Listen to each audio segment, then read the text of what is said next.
매일 성경 묵상 나눔입니다. 2022년 1월 1일 토요일입니다. 우리 1월 달에는 요한복음을 묵상합니다. 오늘 요한복음 1장 1절에서 8절이 본문입니다.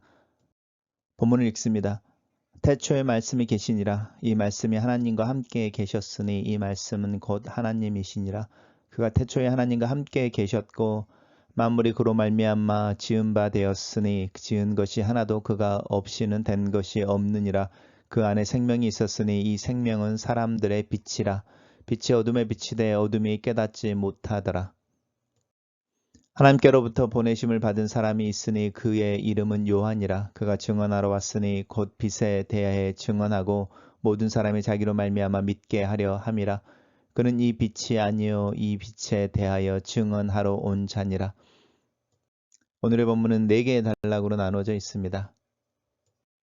첫 번째 단락입니다. 요한복음의 서론이라고 할 수 있는 굉장히 신학적인 서술입니다. 그래서 특별히 어떤 설명이나 또 이렇게 자세하게 어떤 이렇게 서술할 수 있는 내용이라기보다는 굉장히 단순하게 정리해서 나오는 어떤 그 오케스트라의 이렇게 소곡처럼 이렇게 표현되어지고 있습니다. 태초에 말씀이 계신다.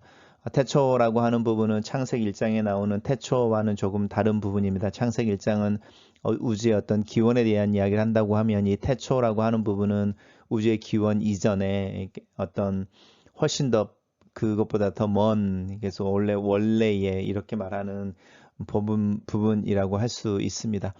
말씀이라고 하는 부분은 로고스라는 뜻인데 이제 우리가 말씀으로 번역하고 있는데 이 로고스라고 하는 단어는 이제 그리스 철학이라든지 또 이제 그리스 사람들이 이해하기에 우주를 유지시키는 어떤 법, 원리, 어떤 물리적인 힘 이런 것인데 이제 요한은 그 단어를 빌려다가 그 로고스라는 단어의 인격을 어, 부여합니다. 그래서 단순히 우주적인 법칙이 아니라 인격을 가지신 아니면 인격이신 우주를 유지하시는 어떤 존재라는 의미로 로고스를 사용하고 있고 그래서 이제 그 로고스를 말씀으로 번역할 때에 단순히 어떤 원리나 원칙의 문제가 아니고 이 말씀이라고 하는 게 말하는 존재를 이렇게 암시하고 있는 거잖아요. 이제 그래서 이 말씀이라고 번역하면서 이 말씀 또한 인격적인 어떤 존재를 전제로 하고 있습니다.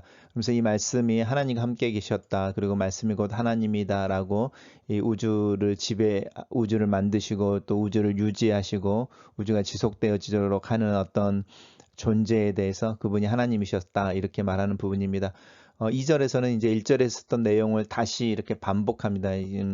요한복음을 읽으면 사도 요한은 여기 2번 강조하는 걸 되게 좋아하는 것 같습니다. 진실로 진실로 내가 너에게 이르는 예수님이 이제 그런 표현을 많이 쓰시는데 그 부분과 동일하게 이 태초에 하나님과 함께 계셨다라고 하는 부분을 1절에 있는 내용을 요약해서 한 번 더 2절에서 반복하고 있습니다. 단락을 요약해 보겠습니다. 태초의 말씀이 하나님과 함께 계셨고 이 말씀은 곧 하나님이시다. 이렇게 요약했습니다.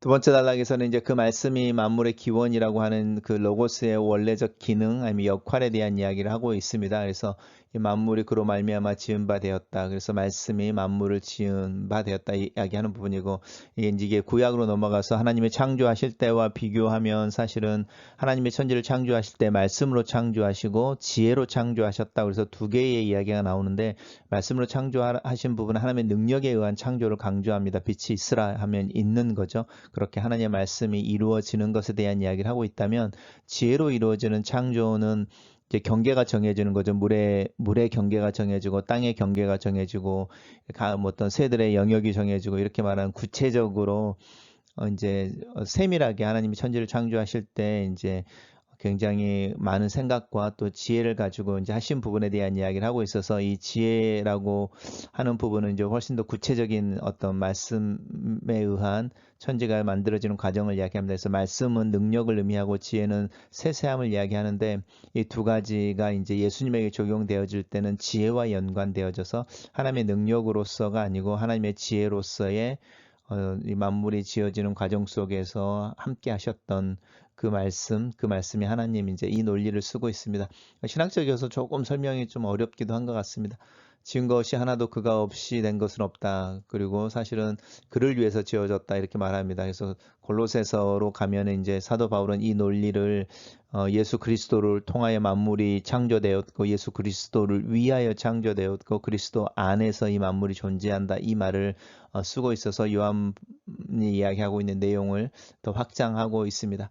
그러니 그 안에 생명이 있었다라고 말하는데 이 생명은 단순히 라이프라기보다는 뭐가 우리를 살아있게 하는 어떤 게 있죠. 그걸 이제 생기라고 창세기 1장에서는 이야기하고 있는데 하나님이 사람을 이렇게 진흙에서 만드시고 생기를 불어넣어 주시잖아요. 그리고 그 생기 때문에 이제 진흙으로 만들어진 존재가 살아 움직이기 시작하는데 육체적인 힘을 얻게 되는데 그 생기와 관련되어진 부분입니다. 그래서 생명이라고 하는 부분이 조금 추상적이라면 나로 살게 하는 내 몸이 가지고 있는 이 살아있다는 기운 근데 그 기운이 내가 만들어내는 어떤 원리가 아니고 하나님에서 부어지는 어떤 힘인 거죠.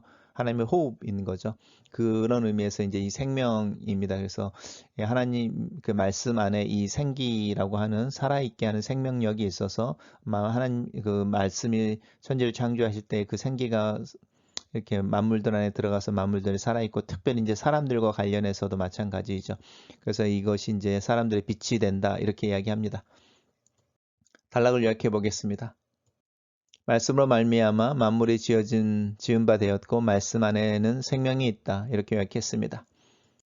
세 번째 단락에서는 이제 빛이 어둠에 비추되 어둠이 깨닫지 못한다라고 말하면서 이제 빛과 어둠을 비교하고 있는데 우리가 살고 있는 기본적인 디폴트의 어떤 상황은 빛이 아니고 어둠입니다. 어둠은 자연으로 존재하고요. 빛은 항상 그 빛의 발광체가 되어지는 소스를 가지고 있습니다. 그래서 우리가 촛불 이렇게 말할 때 그 촛불의 발광체가 되는 소스는 초인 거죠. 그래서 촛불, 전기불, 햇빛 이렇게 이야기할 때 항상 이 빛 앞에는 그 빛의 어떤 근원이 되어지는 발광체가 있어서 이렇게 나오는 부분이죠.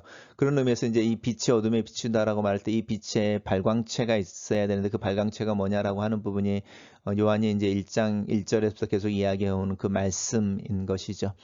이제 그 부분이고 그 말씀 안에 특별히 이제 생기라고 하는 생명이 있었는데 그 생명이 이 빛의 발광체가 된다라고 이야기하고 있는 부분이고요.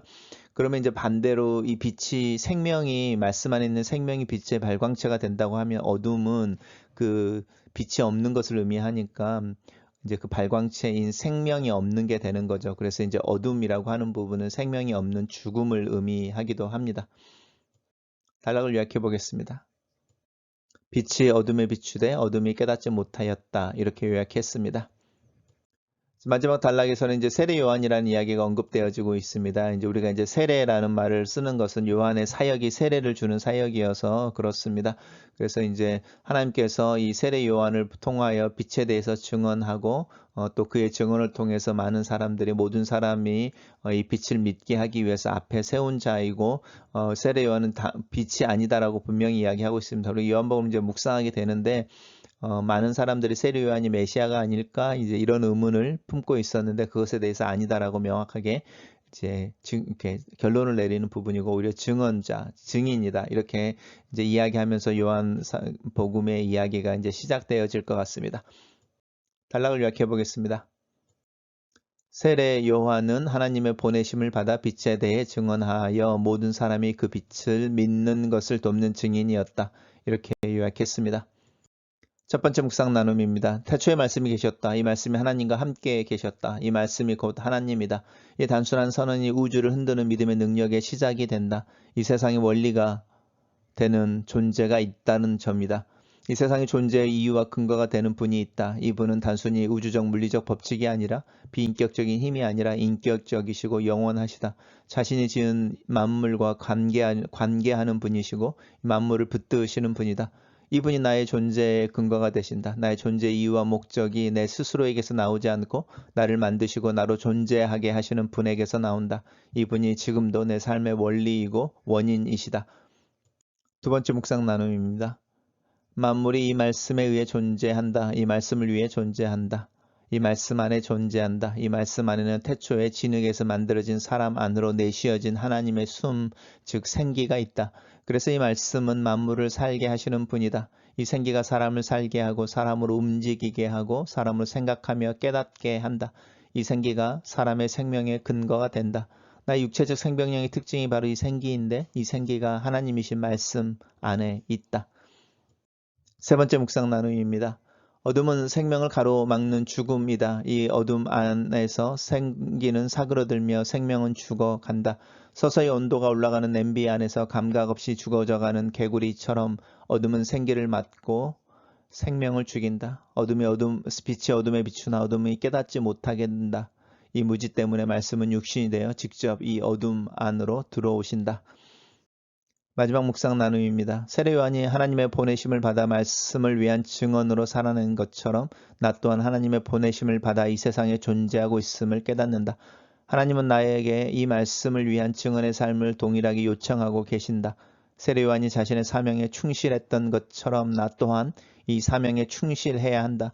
이 목적을 위한 이 목적을 향한 삶을 살 때 내 삶은 하나님의 목표에 도달하는 온전한 삶이 된다. 2022년에는 이 온전한 삶을 위해 기도한다. 태초에 계시는 말씀 하나님께서 나의 기원이 되시고 나의 창조가 되십니다. 나를 살게 하시는 분이시며 내 육체가 살아있는 생기가 되게 하십니다.